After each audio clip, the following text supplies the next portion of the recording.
Hello again, everyone, and welcome back to Reddit Aliens. I'm John, and as always, thank you so much for being here. Good topic for you today. Let's do it. What's the most unexplainable thing that's ever happened to you that makes you question reality? Please remember to like, share, comment, hype, subscribe, and have a great day. Several members of my family have heard my brother talk out loud when he wasn't home. He's alive, been alive the whole time, but it's clearly his voice. And in my case, it wasn't just a single word like mom that could be your mind playing tricks on you. It was a whole sentence. When I was 17, I had a dream that I was in the front yard of my parents' house when I saw my cousin Chris walking down the road. I ran up to him to say hey, because he was my favorite cousin. When he turned to look at me, the entire right side of his face and head were scraped off, and his head was at a horrible angle as if his neck was broken. I was woken up from this dream by my dad telling me Chris had just flipped his girlfriend's convertible Mustang while drinking and was killed. I've never forgotten the way he looked in that dream. It was so incredibly strange. Daughter died at 12:05 a.m. in hospital 11 kilometers away from where we were staying. I woke up screaming at the exact same time she died. My husband could not calm me down. We didn't know what was going on. We thought it was just the stress of everything we were going through at the time. We were finally notified 2 hours later, showed up at the hospital and found out that was the exact time that she had passed away. I have no explanation for it 38 years later. Mine is kind of like a series of reoccurring events. When I was a preteen, every few weeks, 3 to 8 weeks, I would have this reoccurring subplot to my dreams. My dream would start normally, but eventually by the end time, it ended up I would somehow find my dad in bed, literally, with another woman. Nothing graphic, just the TV scenes with them in bed, clutching the sheet high on the chest. About 70% of the time, it was the exact same woman, a coworker of my dad's. This happened over the span of a year and a half or so. Well, near the end, my dad left my mom. We didn't know why exactly. My dad refused to elaborate to my mom other than, "I'm not in love with you anymore." My mom told us she would find out though, and she hired a PI and everything. I had the dream I think about 2 more times over the next few months. Then my mom sits me down and tells me she found out why my dad left, and it wasn't pretty. But she knew we wanted to know, so she told me she found out that my dad was having an affair with someone. My only question was it Ms. Coworker? My mom looked at me in horror and asked, "How did you know?" I did tell my mom about the dreams. She's a Christian woman, so she attributes it to God, but he probably should have made her have the dreams, not little old me, who didn't know what was happening. But yes, my dreams stopped after I told my mom about them, and luckily, I've not had any other dreams of finding my dad in bed with other women ever again. My grandpa was in the midst of dementia and Alzheimer's. He couldn't remember my name, but he knew he recognized me. We were sitting outside one day enjoying some sunlight and quiet at Thanksgiving. He looks at me out of the blue. He said my name and with full confidence says, "You know none of this is real, right?" It shocked me to my core. I said, "What's not real?" He replied, "Oh, nothing, never mind," and tried to play it off like he hadn't just said anything at all. He died a couple of months later. I have no idea what he meant by none of this. When I was in college, pre-smartphone, I got a blank text from a blank number that I couldn't delete from my inbox, like my phone physically would not let me delete it. After about a week, I noticed the text was dated from the year 2056. It still freaks me out. My dead mother screamed in my head that my brother was in trouble and needed help right away. I'd been in bed sleeping and I got dressed and was out the door in less than 2 minutes. He was in trouble. He was a type 1 diabetic and he couldn't talk but was alive. He was in the ICU and the doctor told me and my daughter, she's an RN, that he would have died in another couple hours if nobody had checked on him. He eventually died a few years later, and we had made a pact that whoever died first, we'd let the one left with a sign that there's an afterlife and everything is okay by flipping lights on and off. My husband and I were in our car after dark when we found out and suddenly the interior lights were going crazy, like we were in a disco. I don't care if anyone doesn't believe me either. My daughter knows and my husband knows. That's enough for me. I'm also a big skeptic of anything paranormal. Go figure. LOL. Not me, but my mother. She was driving with me as a kid. I was in a car seat in the back. She heard a voice telling her I had cancer. So clearly that it startled her and she nearly got into an accident. She was completely freaked out and immediately took me to my pediatrician, who didn't want to draw blood because I had no symptoms, and he was understandably more concerned about my mom hearing voices. 2 weeks later, I was rushed to the ER covered in bruises. My parents found out I had leukemia and was 98% impacted with cancer. A clinical trial saved my life. All right, just to give a quick shout out today, I want to say hi to Jade, a first-time commenter and long-time listener. It's pretty awesome that you absorbed that many videos of ours, and we're grateful for it to help out on those sleepless nights or those big cooking sessions. So thanks again. And Jen Rabbit about the eyes, they might have gotten me into a bit of trouble back in the day, or out of it maybe, I don't know, but thank you. And I hope everybody else is having a great time today as we settle into a big week of holidays and New Year's and wrapping up Hanukkah. There's a lot going on, so I hope everyone's great and safe, and as a big virtual hug from good old John. See you soon. I saw a reddish-orange light in Joshua Tree that looked like someone jogging with a headlamp or a flashlight. My wife and I thought it was maybe coming towards us, and we were in the middle of nowhere stargazing.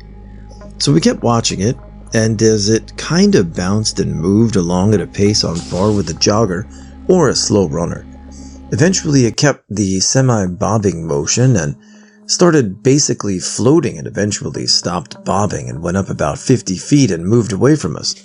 Eventually it was moving at a pace where we thought we'd lose sight of it on the horizon, so we hopped in the car and followed it and went about 100 to 150 feet up, continued higher as we followed it. We must have followed it for 20 to 30 minutes before it stopped and was very high up in the sky, and the reddish-orange light appeared to be the same color as a normal star. It eventually stopped moving and kind of faded like it had some cloud or haze around it.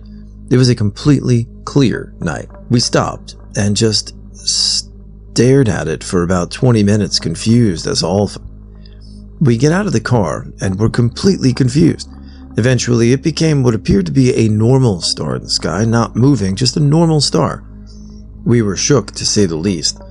We decided to call it a night and drive to our hotel as we were on a road trip. We kept a close eye on the light as we drove, which was still just appeared to be a normal star. By the time we got to the hotel and closer to the city lights, the light was now the brightest star in the sky. I've heard someone telling anyone this story because it seems so unbelievable. I was picking up a coworker from her home. We were about 15 to 20 miles out of town. We were talking about a specific topic when all of a sudden we were in town. Neither one of us could explain how we got there, as time on the clock was the same and we hadn't spoken about another topic. It was like we'd teleported there. Both of us looked at each other at the same time, so confused about what happened. I still can't explain how we managed to drive 20 miles in less than a minute. When I was a teenager, mid-90s, I was jogging on the trails in a park after dark in my hometown. With no warning, a human-shaped shadow broke from the darkness to my right, passed directly in front of me, and continued on my left. As it moved by me, it blocked the light of things behind it, but after it got 10 to 20 feet to my left, it simply disappeared like a fog. I'm a pretty skeptical person. I made no claims as to what it was. It shook me up enough that I never spent time alone in that park after dark again. When I was a child, our dog was dying. My dad brought him home from the vet one last time to say goodbye. Some family members came over to say goodbye too. Our dog went around the room to each person one by one and laid by them for 5 minutes, then to the next. After the last person, he went off by himself where no one was sitting and died right in front of us. It was like he not only knew he was dying, but was able to time it until his final goodbye was complete. Discovered a secret half-sister through 23andMe after having intense dreams about a sister. Got a DNA kit for my birthday from my friends because of it. She also got a DNA kit for her birthday a few months before mine because she was having similar dreams. The freakiest part, though, was the first names of the men in her life. They're unique names. Our dad's names. Same name as the guy she had her own son with. Her son, same name as my brother. The man who her mom claimed was her dad, same name as my other brother. When I was a kid, I shared a room with my sister growing up. We didn't have much, but we had a large bag full of hand-me-down toys that we kept stored in our wardrobe. It was an old but simple one with shelf at the top. The rest of the space was for hanging clothes. One of the toys was a pull-string music box, the kind that has one of those metal cylinders inside to create the sound. Obviously, it only had one tune, the nursery rhyme Twinkle, Twinkle, Little Star. As we got older, we stopped playing with it as much, but we kept it for sentimental reasons. This was the only toy like it that we owned. Everything else was your typical plastic wooden toys, and a few that took batteries and made electronic sounds. One day, we were getting ready for bed and tidied all the toys back into the bag and put the bag into the wardrobe. We brushed our teeth, got tucked into bed, had a brief chat, then tried to go to sleep. Then the toys started playing music. We were freaked out a little, but I assumed the string had got caught up in amongst the other toys and gradually came loose enough to retract and cause the cylinder to spin. I got up to rummage through the bag, then realized the tune it was playing was completely different. Before I could open the wardrobe, the music stopped. I told my sister. We must have misheard it, and that the string was caught on another toy. We go to sleep. Days go by and we start to forget about it. I mentioned it to my mom, but she guessed I was correct and told us to try not to think about it. A few days later, same thing happens during the day. This time, my sister and I both look at each other and listened for a good minute or so this different tune played inside the wardrobe. I got up and emptied the bag, and as I did so, the music stopped. It was definitely coming from in that bag because it got slightly louder as I emptied it. Then it stopped like the last time. I pulled the string of that music box, and it played Twinkle Little Star as normal. I emptied the wardrobe, pulled up a chair to lock on top, looked down the small gap between it. We had no other toys that could have made that sound. I asked my mom to throw the toy away or donate it somewhere because we were scared and convinced something was wrong with it. She opened it up to double check. There was nothing weird inside, like a second cylinder, but it was completely normal. One cylinder, one tune. We never heard that tune again after she got rid of it. I asked my sister about it a few times as we grew into adults just to be sure I wasn't recalling a bad dream, and she remembers it vividly. She could describe the box itself and remembers me pulling the string on it on occasion to see if it ever played the other tune, so we know that neither of us dreamt it.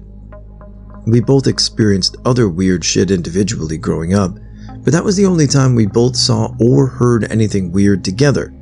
Even now, I don't feel good around music boxes. Back in high school, a few friends and I arrived at my former girlfriend's house. Her mom tells us that she went out with her dad to the store for snacks and Blockbuster for movies and would be back soon, but we're all welcome to chill in her room upstairs. We go up, I sit down on a foam folding chair, the one that unfolds into a sort of bed.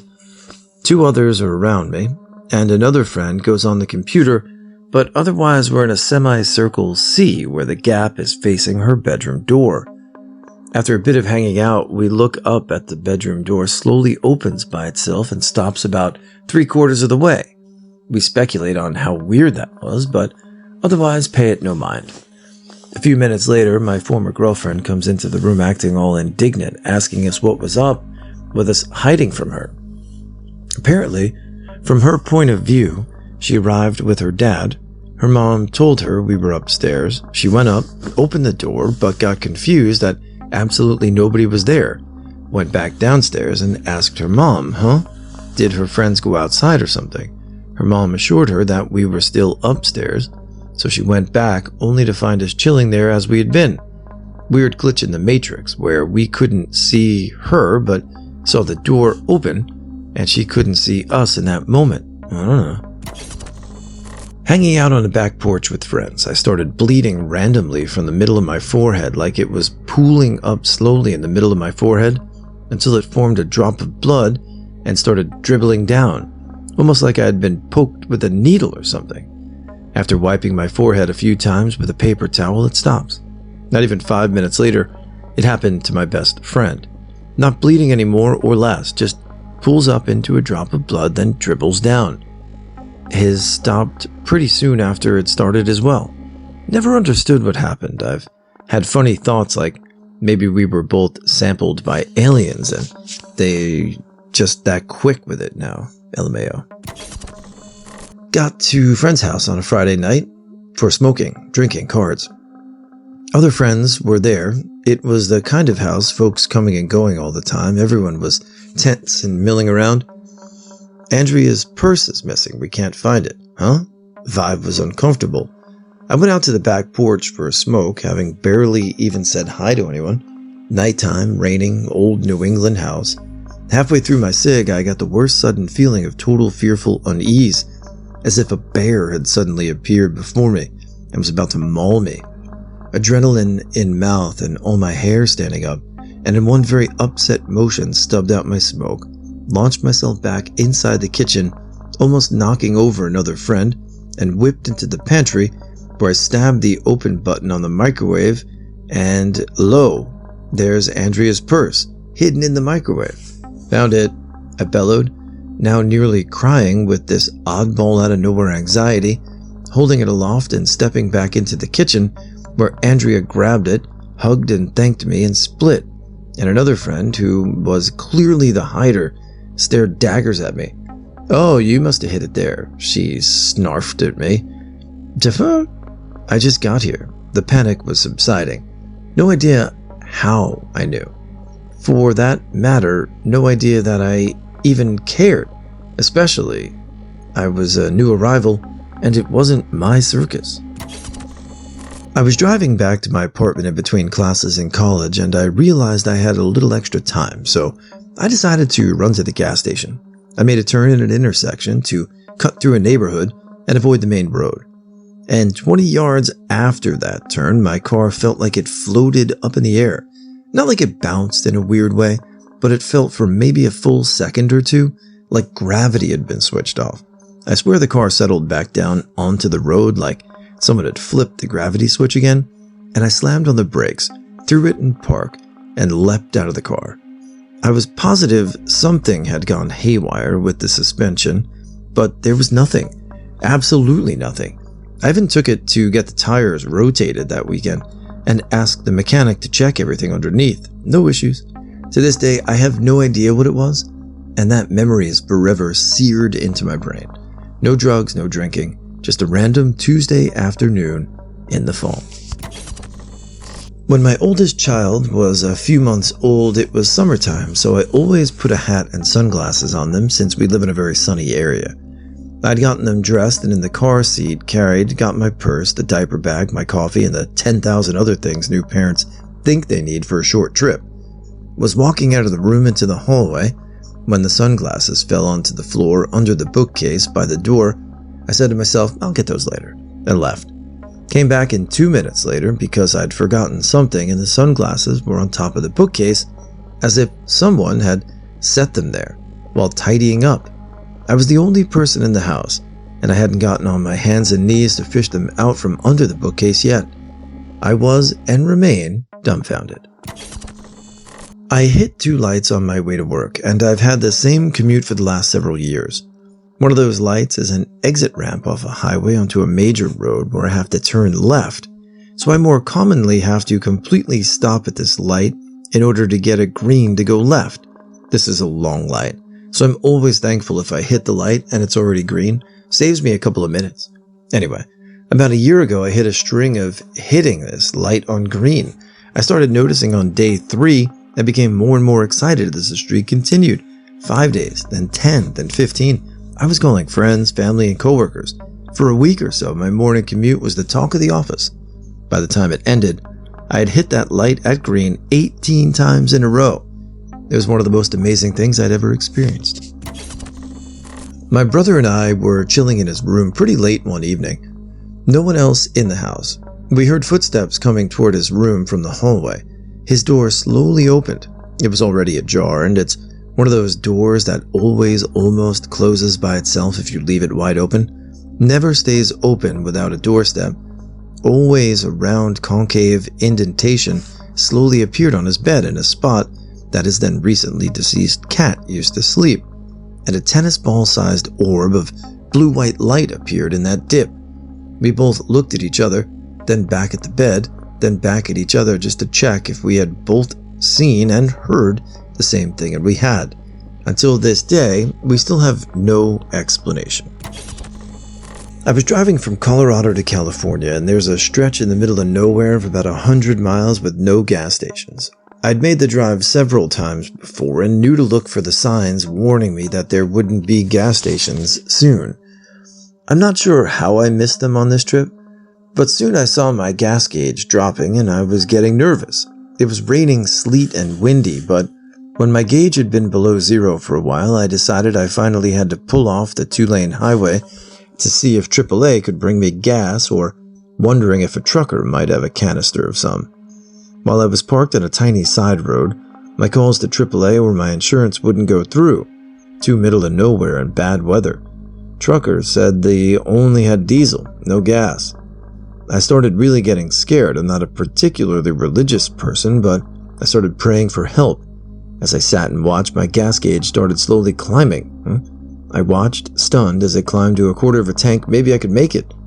I pulled back onto the highway and discovered a large semi-truck I'd been keeping pace with before had blown over in heavy winds. I could have been crushed or wrecked if I'd still been next to it. I think something forced me to get off the road that day. I was driving down a back road late one night with a friend, just driving for fun. We were mostly familiar with the road, and I knew I would have to turn around at some point because it was pretty much a straight stretch next to a river.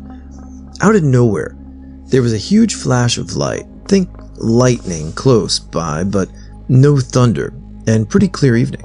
The stereo went to static. We were listening to Bluetooth on a radio frequency covered thing, and suddenly we were 10 feet in front of where we started the straight stretch. A part of the road we had not even touched when we started that straight stretch. I quickly took the left turn that brought us back into town, and we never were able to figure out how we got back to that exact spot, even after driving around that area several times before and after that event. We were convinced it was aliens abducting and then placing us back. With an older mind, I'm still not sure it wasn't aliens. I overdosed by myself in a quiet part of a city 9 years ago. Somehow, someway, someone realized I was ODing and not sleeping, called 911 and saved my life. Now, the weird part is when I get Narcan, I didn't feel like I was part of my body. I genuinely felt like I was being pulled back into my body in a span of I don't know how long. I feel like I relearned how to use my body in maybe 30 seconds or 5 minutes. I've been Narcan before and it never felt like that.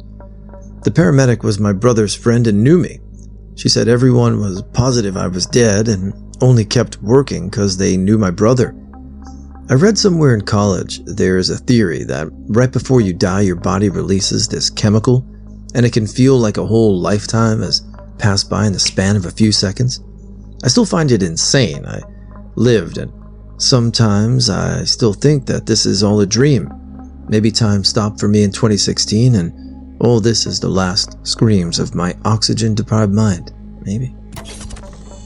I grew up in a town that had one main road and a bunch of roads branching off of it. Well, a family in town owned a huge Christmas tree farm like 2 minutes from my house. Well, weeks before we had heard that Grandpa passed away, my stepdad and I saw it in the newspaper.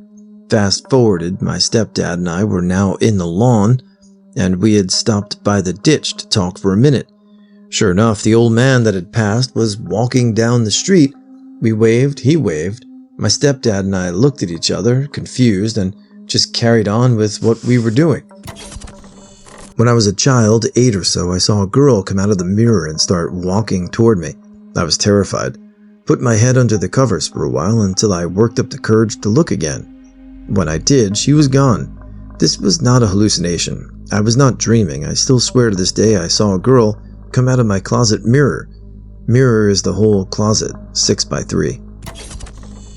Experience not witness, but I was a month postpartum and I couldn't sleep one night. My baby was fast asleep and I was tossing and turning, nauseous as could be. I kept looking outside and watching the worst thunderstorm I've ever seen light the sky red and purple with lightning. I kept looking at the clock between 2 and 4 a.m.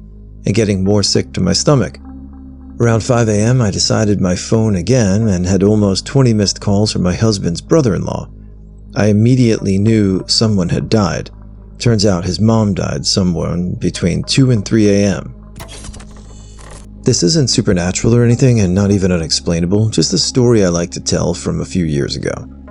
I was paddleboarding in Destin, Florida, paddling parallel to the shore, maybe about 30 yards out, just past the break, but still close enough to shore that I could hear the kids, hear the stereos playing, etc.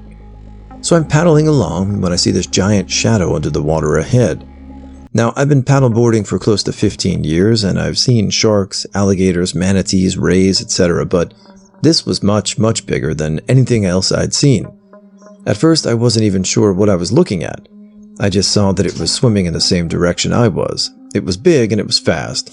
It wasn't until a wave came and sort of lifted it up in the surface that I saw it was a crocodile. We have crocs in Florida, but we aren't supposed to have them here.